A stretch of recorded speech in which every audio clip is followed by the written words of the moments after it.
HSC ২৫ batch. অনেক ধরনের আন্দোলন, কথাবার্তা সবকিছুই তো হলো। আজকে আমরা এআই কে জিজ্ঞাসা করে দেখব যে তোমাদের অটো পাস দেওয়া উচিত কিনা? আমরা এআই ChatGPT কে জিজ্ঞাসা করব বর্তমান পরিস্থিতি বিবেচনা করে এইচএসসি ২৫ ব্যাচকে অটো পাস দেওয়া উচিত কিনা? এখন দেখি এআই আমাদের কি বলে। এখন এআই কি বলছে আমরা তার মুখেই শুনি। এইচএসসি ওয়াইজওয়াই ব্যাচকে অটো পাস দেওয়া উচিত কিনা? এই প্রশ্নের উত্তর নির্ভর করে বর্তমান পরিস্থিতি, শিক্ষার্থীদের শিক্ষাজীবন, মানসিক চাপ, শিক্ষা প্রতিষ্ঠানের অবস্থা এবং শিক্ষা মন্ত্রণালয়ের দৃষ্টিভঙ্গির উপর। নিচে বিষয়টি বিশ্লেষণ করা হলো।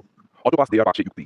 ব্যান, শিক্ষা প্রতিষ্ঠান বন্ধ ব্যাহত। প্রতি দেশের কোনো বড় ধরনের দুর্যোগ, যেমন রাজনৈতিক অস্থিরতা, দীর্ঘকালীন আন্দোলন, প্রাকৃতিক দুর্যোগ, মহামারী ইত্যাদি শিক্ষা প্রতিষ্ঠান কার্যকরভাবে পরিচালনায় বাধা সৃষ্টি করে। তাহলে শিক্ষার্থীদের পর্যাপ্ত ক্লাস না পাওয়ার কারণে প্রস্তুতি ব্যাহত হয়। তাও মানসিক স্বাস্থ্য। এটা কোনো পরীক্ষা পেছানো বা রাজনৈতিক অস্থিরতার কারণে শিক্ষার্থীদের মধ্যে মানসিক চাপ বেড়ে যায়। এই অবস্থায় পরীক্ষা নিতে গেলে অনেকের ফল খারাপ হওয়ার আশঙ্কা থাকে। 3. পূর্ববর্তী উদাহরণ, করোনাকালে ২০০০ সালের এসএসসি ও ২০২০ সালের এইচএসসি ব্যাচকে অটো পাস দেওয়া হয়েছিল। সেই সময়ের মতো পরিস্থিতি হলে এই ব্যাচও সঠিক শিক্ষা না পেয়ে ক্ষতিগ্রস্ত হচ্ছে। অটো পাসের বিপক্ষে যুক্তি।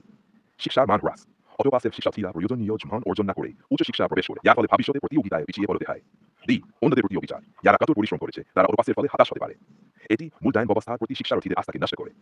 বিশ্ববিদ্যালয়ে ভর্তি পরীক্ষায় সমস্যা। অটো পাস প্রাপ্ত শিক্ষার্থীরা অনেক সময় বিশ্ববিদ্যালয়ে ভর্তি পরীক্ষায় ভালো করতে পারে না, কারণ তারা সঠিকভাবে প্রস্তুতি নেয়নি। উপাসনা। এইচএসসি এই সেট ব্যাচকে অটো পাস দেওয়া উচিত কিনা তা নির্ভর করছে। শিক্ষাবর্ষে কতটা স্মৃতি হয়েছে, বিকল্প ক্লাস অনলাইন রেডি কতটা কার্যকরশীল, শিক্ষার্থীদের মধ্যে কি ধরনের মানসিক প্রভাব পড়েছে।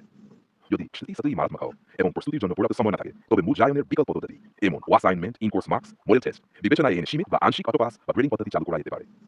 আপনার মতামত বা পরিস্থিতির বিস্তারিত জানালে আমি আরও নির্দিষ্ট করে বিশ্লেষণ করতে পারি।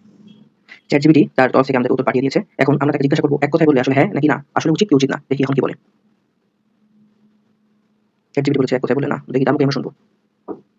এক কথায় বলে, তবে যদি পরিস্থিতি মারাত্মকভাবে শিক্ষার্থীদের কষ্টগ্রস্ত করে, তখন বিকল্প মূল্যায়ন পদ্ধতি বিবেচনা আনা উচিত। তো ChatGPT এক কথায় তার উত্তর জানিয়ে দিয়েছে যে এক কথায় বললে না। তো the debate ends here with a no. Thank you.